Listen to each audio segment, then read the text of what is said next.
जय हिंद। नमस्कार दोस्तों, आप सभी लोगों का मोस्ट वेलकम है आज के इस नए क्लास में।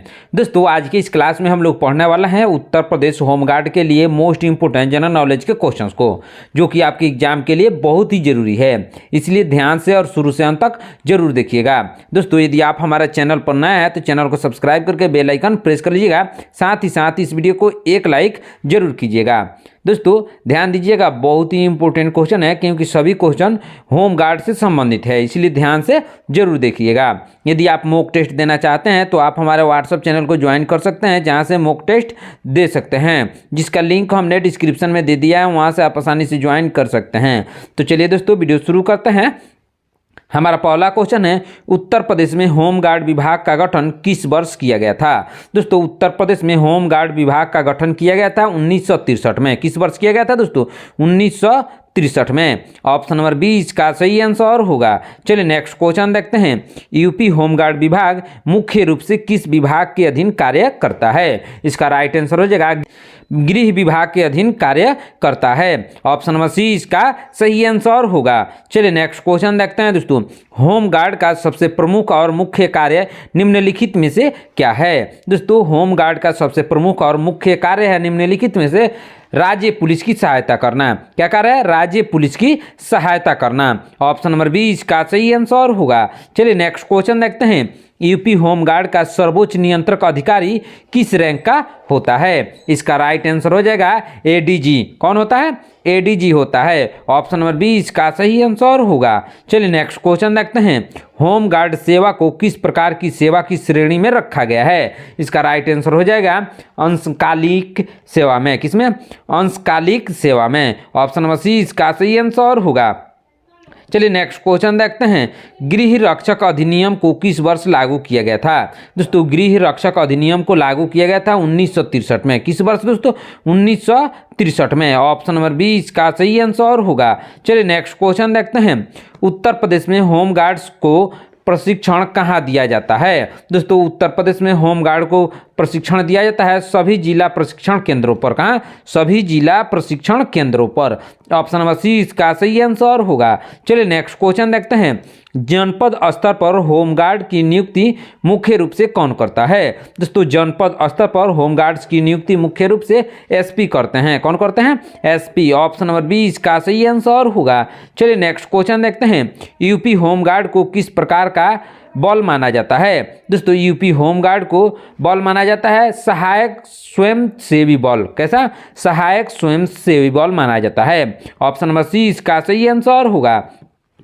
चलिए नेक्स्ट क्वेश्चन देखते हैं। यूपी होम का आधिकारिक मुख्य नारा क्या है? दोस्तों यूपी होम गार्ड का आधिकारिक मुख्य नारा है सेवा और सुरक्षा। क्या नारा है? सेवा और सुरक्षा। ऑप्शन नंबर 20 का सही आंसर होगा। चलिए नेक्स्ट क्वेश्चन देखते हैं।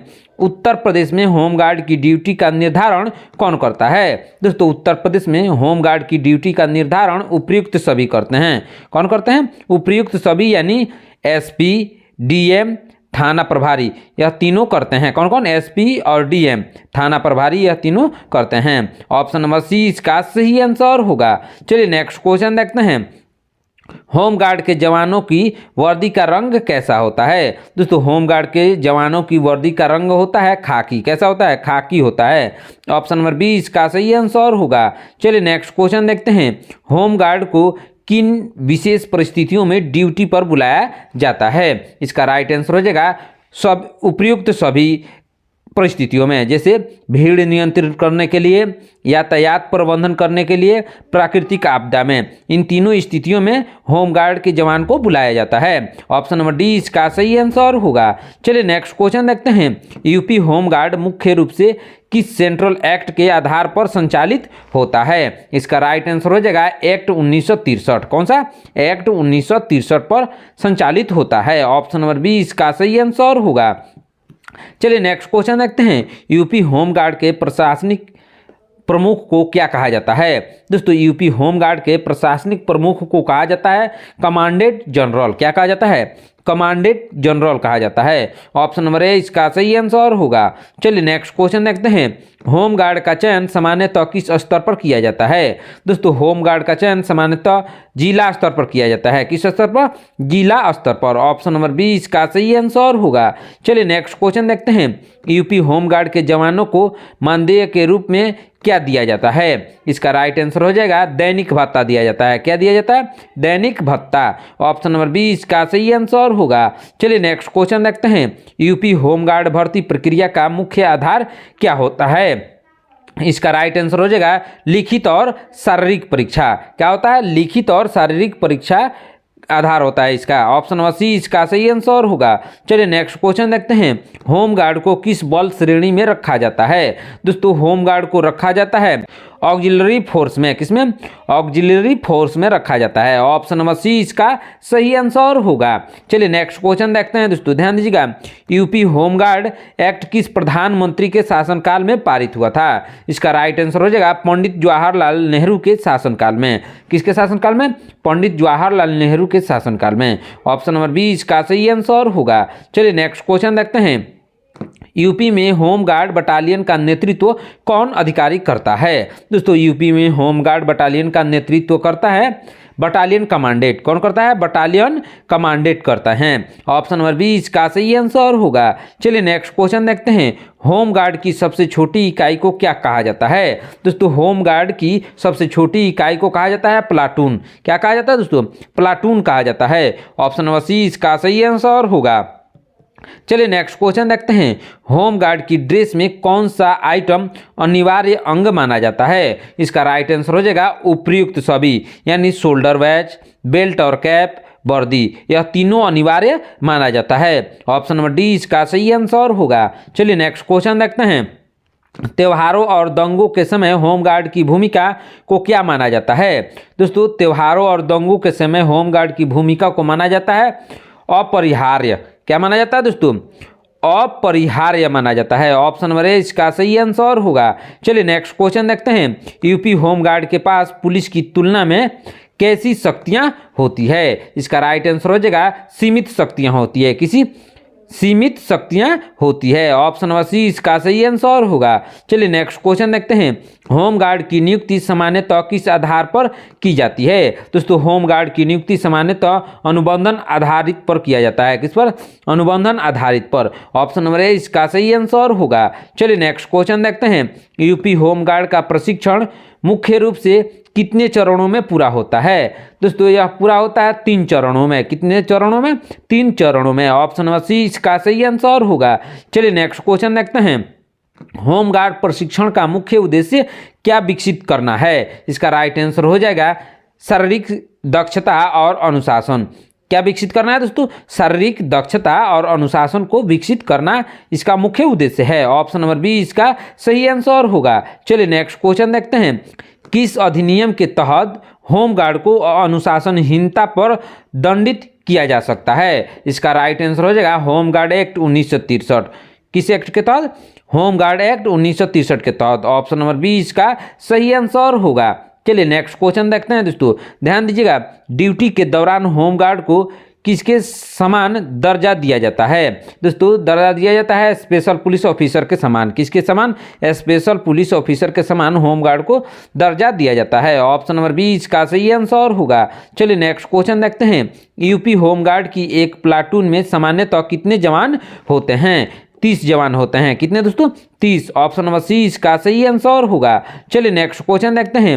होमगार्ड को हथियार चलाने का विशेष प्रशिक्षण कहाँ दिया जाता है? इसका राइट आंसर हो जाएगा पुलिस लाइन में। कहाँ दिया जाता है? पुलिस लाइन में। ऑप्शन नंबर बी इसका सही आंसर होगा। चलिए नेक्स्ट क्वेश्चन देखते हैं। यूपी होमगार्ड भर्ती के लिए निर्धारित न्यूनतम आयु सीमा क्या है? इसकी निर्धारित न्यूनतम आयु सीमा है 18 वर्ष। कितना दोस्तों? 18 वर्ष। ऑप्शन नंबर बी इसका सही आंसर होगा। चलिए नेक्स्ट क्वेश्चन देखते हैं। यूपी होमगार्ड भर्ती के लिए अधिकतम आयु सीमा क्या रखी गई है? दोस्तों यूपी होमगार्ड भर्ती के लिए अधिकतम आयु सीमा को रखा गया है 35 वर्ष। कितना दोस्तों? 35 वर्ष रखा गया है। ऑप्शन नंबर बी इसका सही आंसर होगा। चलिए नेक्स्ट क्वेश्चन देखते हैं। ड्यूटी के समय होमगार्ड को किसके आदेशों का पालन करना अनिवार्य है? इसका राइट आंसर होगा प्रभारी के, किसके, थाना प्रभारी के आदेशों का पालन करना अनिवार्य है। ऑप्शन नंबर 20 का सही आंसर होगा। चलिए नेक्स्ट क्वेश्चन देखते हैं। होमगार्ड को किस विशेष सुरक्षा अभियान में शामिल किया जाता है? इसका राइट आंसर हो जाएगा उपर्युक्त सभी, जैसे एंटी रोमियो एक्वाड, चुनाव ड्यूटी, अपराध नियंत्रण, इन तीनों में किया जाता है। ऑप्शन नंबर डी इसका सही आंसर होगा। चलिए नेक्स्ट क्वेश्चन देखते हैं दोस्तों। प्रत्येक जनपद में होमगार्ड का मुख्य कार्यालय कहाँ स्थित होता है? दोस्तों प्रत्येक जनपद में होमगार्ड का मुख्य कार्यालय होता है पुलिस लाइन में। कहाँ होता है दोस्तों? पुलिस लाइन में। ऑप्शन नंबर सी इसका सही आंसर होगा। चलिए नेक्स्ट क्वेश्चन देखते हैं। होमगार्ड का वॉलंटियर फोर्स होने का वास्तविक अर्थ क्या है? दोस्तों होमगार्ड का वॉलंटियर फोर्स होने का वास्तविक अर्थ है अस्थायी और सहायक बल। क्या होता है? अस्थायी और सहायक बल। ऑप्शन नंबर 20 का सही आंसर होगा।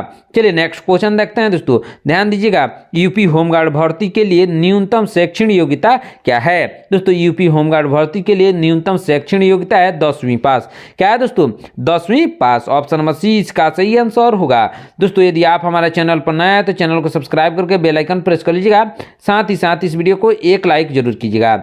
आज का क्लास बहुत ही इंपॉर्टेंट है दोस्तों यूपी होमगार्ड के लिए, क्योंकि मोस्ट इंपॉर्टेंट क्वेश्चन को इस क्लास में हम लोग कवर कर रहे हैं, इसलिए ध्यान से और शुरू से अंत तक जरूर देखिएगा, जो कि आपके आने वाले एग्जाम के लिए बहुत ही जरूरी है। तो चलिए नेक्स्ट क्वेश्चन देखते हैं दोस्तों। क्या है क्वेश्चन? यूपी होमगार्ड में महिलाओं की भर्ती प्रक्रिया किस वर्ष शुरू की गई थी? इसको शुरू किया गया था 1992 में। किस वर्ष? 1992 में शुरू किया गया था। ऑप्शन नंबर सी इसका सही आंसर होगा। चलिए नेक्स्ट क्वेश्चन देखते हैं।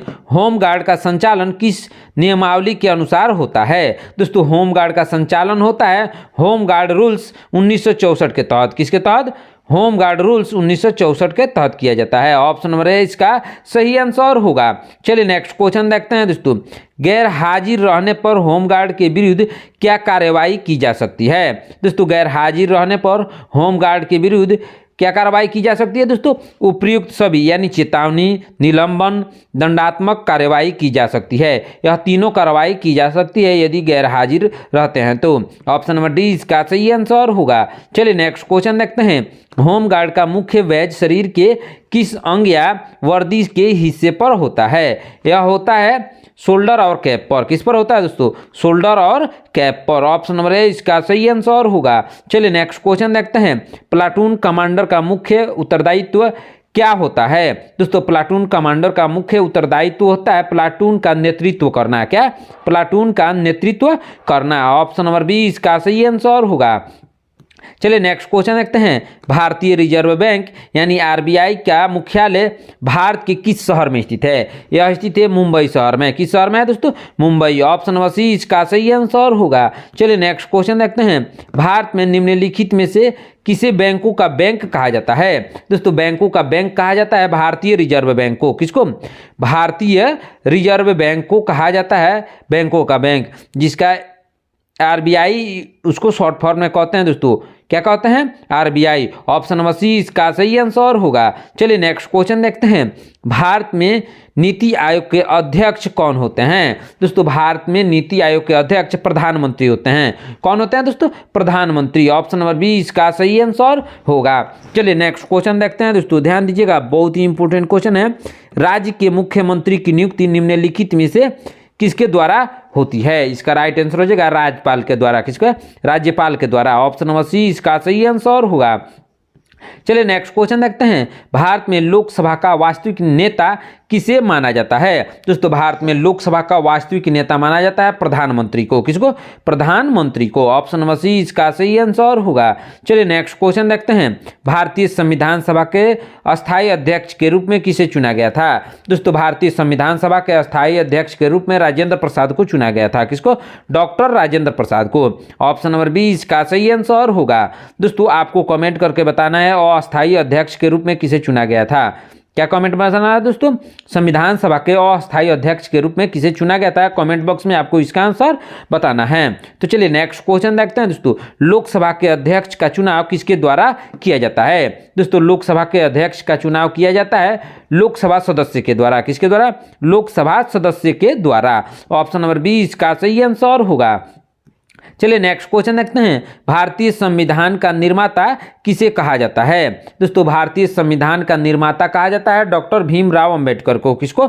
डॉक्टर भीमराव अंबेडकर को। ऑप्शन नंबर बी इसका सही आंसर होगा। चलिए नेक्स्ट क्वेश्चन देखते हैं दोस्तों, ध्यान दीजिएगा, बहुत ही इंपॉर्टेंट क्वेश्चन है। भारतीय राष्ट्रीय कांग्रेस के प्रथम अध्यक्ष निम्नलिखित में से कौन थे? इसका राइट आंसर हो जाएगा व्योमेश चंद्र बनर्जी थे। कौन थे? व्योमेश चंद्र बनर्जी। ऑप्शन नंबर सी इसका सही आंसर होगा। चलिए नेक्स्ट क्वेश्चन देखते हैं, संसद के दोनों सदनों की संयुक्त बैठक बुलाने की शक्ति किसके पास होती है? यह शक्ति होती है राष्ट्रपति के पास। किसके पास? राष्ट्रपति के पास। ऑप्शन नंबर सी इसका सही आंसर होगा। चलिए नेक्स्ट क्वेश्चन देखते हैं, प्रसिद्ध सैडलर आयोग का संबंध निम्नलिखित में से किस क्षेत्र से है? इसका राइट आंसर हो जाएगा शिक्षा क्षेत्र से। किस क्षेत्र से? शिक्षा की क्षेत्र से। ऑप्शन नंबर बी इसका सही आंसर होगा। चलिए नेक्स्ट क्वेश्चन देखते हैं, गीता रहस्य नामक प्रसिद्ध ग्रंथ के लेखक कौन हैं? दोस्तों गीता रहस्य नामक प्रसिद्ध ग्रंथ के लेखक है बाल गंगाधर तिलक। कौन है?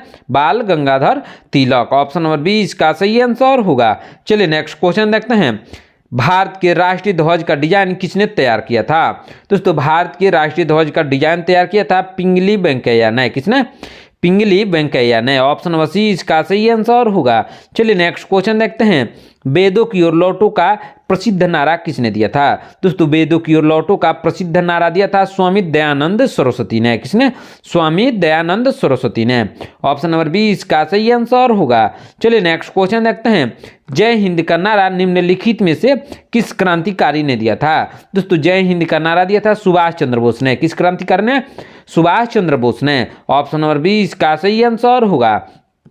चलिए नेक्स्ट क्वेश्चन देखते हैं, भारतीय संविधान का निर्माण किसके द्वारा किया गया था? दोस्तों भारतीय संविधान का निर्माण किया गया था संविधान सभा के द्वारा। किसके द्वारा दोस्तों? संविधान सभा के द्वारा। ऑप्शन नंबर बी इसका सही आंसर होगा। चलिए नेक्स्ट क्वेश्चन देखते हैं, भारत की संसदीय प्रणाली किस देश के संविधान से प्रभावित है? यह प्रभावित है इंग्लैंड के संविधान से। किसके संविधान से? इंग्लैंड के संविधान से। ऑप्शन नंबर सी इसका सही आंसर होगा। चलिए नेक्स्ट क्वेश्चन देखते हैं, आधुनिक भारत का जनक किसे माना जाता है? दोस्तों आधुनिक भारत का जनक माना जाता है राजा राम मोहन राय को। किसको? राजा राम मोहन राय को। ऑप्शन नंबर बी इसका सही आंसर होगा। चलिए नेक्स्ट क्वेश्चन देखते हैं, गुलामगिरी नामक प्रसिद्ध पुस्तक के लेखक कौन है? दोस्तों गुलामगिरी नामक प्रसिद्ध पुस्तक के लेखक है ज्योतिबा फुले। कौन है? Jyotiba Phule. Option number B इसका सही आंसर होगा। चलिए नेक्स्ट क्वेश्चन देखते हैं, भारतीय हीरा संस्थान कहाँ स्थित है? दोस्तों भारतीय हीरा संस्थान सूरत में स्थित है। कहाँ पे? सूरत में। ऑप्शन नंबर बी इसका सही आंसर होगा। चलिए नेक्स्ट क्वेश्चन देखते हैं, नोबेल पुरस्कार जीतने वाला प्रथम भारतीय व्यक्ति कौन थे? दोस्तों नोबेल पुरस्कार जीतने वाले प्रथम भारतीय व्यक्ति थे रविंद्रनाथ टैगोर। कौन थे? Rabindranath Tagore. Option number B इसका सही आंसर होगा। चलिए नेक्स्ट क्वेश्चन देखते हैं, प्रसिद्ध भील विद्रोह भारत के किस राज्य में घटित हुआ था? यह घटित हुआ था महाराष्ट्र में। किस राज्य में घटित हुआ था दोस्तों? महाराष्ट्र राज्य में। ऑप्शन नंबर बी इसका सही आंसर होगा। चलिए नेक्स्ट क्वेश्चन देखते हैं, हम्पी का खुला संग्रहालय भारत के किस राज्य में स्थित है?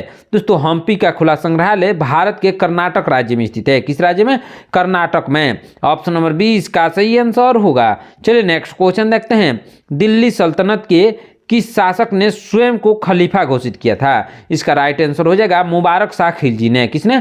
मुबारक शाह खिलजी ने। ऑप्शन नंबर बी इसका सही आंसर होगा। चलिए नेक्स्ट क्वेश्चन देखते हैं, गांधी जी ने किस अधिनियम को काला कानून कहकर पुकारा था? दोस्तों गांधी जी ने काला कानून कहकर पुकारा था रॉलेट एक्ट को। किसको? रॉलेट एक्ट को। ऑप्शन नंबर बी इसका सही आंसर होगा। चलिए नेक्स्ट क्वेश्चन देखते हैं, ऐतिहासिक तुगलकनामा के रचनाकार कौन है? दोस्तों ऐतिहासिक तुगलकनामा के रचनाकार है अमीर खुसरो। कौन है? अमीर खुसरो। ऑप्शन नंबर बी इसका सही आंसर होगा। चलिए नेक्स्ट क्वेश्चन देखते हैं, प्रसिद्ध सिंधु घाटी स्थल मोहनजोदड़ो वर्तमान में कहाँ स्थित है? दोस्तों प्रसिद्ध सिंधु घाटी स्थल मोहनजोदड़ो स्थित है सिंध पाकिस्तान में। कहाँ? सिंध जो कि पाकिस्तान में है वहीं पे है। ऑप्शन नंबर बी इसका सही आंसर होगा। चलिए नेक्स्ट क्वेश्चन देखते हैं दोस्तों, भारत में मुस्लिम राज्य का वास्तविक संस्थापक किसे माना जाता है? दोस्तों भारत में मुस्लिम राज्य का वास्तविक संस्थापक मोहम्मद गौरी को माना जाता है। किसको? मोहम्मद गौरी को। ऑप्शन नंबर 20 का सही आंसर होगा। चलिए नेक्स्ट क्वेश्चन देखते हैं दोस्तों, ध्यान दीजिएगा, बहुत ही इंपॉर्टेंट क्वेश्चन है। गायत्री मंत्र की रचना निम्नलिखित में से किसने की थी? दोस्तों जो गायत्री मंत्र है उसकी रचना की थी विश्वामित्र ने। किसने की थी? विश्वामित्र ने की थी। ऑप्शन नंबर 20 का सही आंसर होगा। चलिए नेक्स्ट क्वेश्चन देखते हैं, खजुराहो स्थित मंदिरों का निर्माण किन शासकों ने करवाया था?